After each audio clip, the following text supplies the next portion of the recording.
L-għodwa ta' 8 ta' Deċembru, festa pubblika.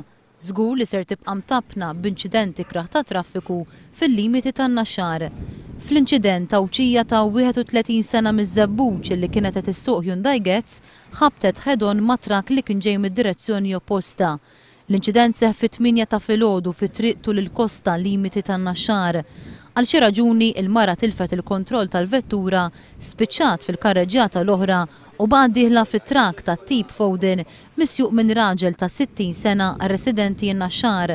Fuq il-post sejħet l-assistenza tal-membri mid-Dipartiment tal-Protezzjoni Ċivili kif ukoll tim mediku mill-Isptar Mater Dei.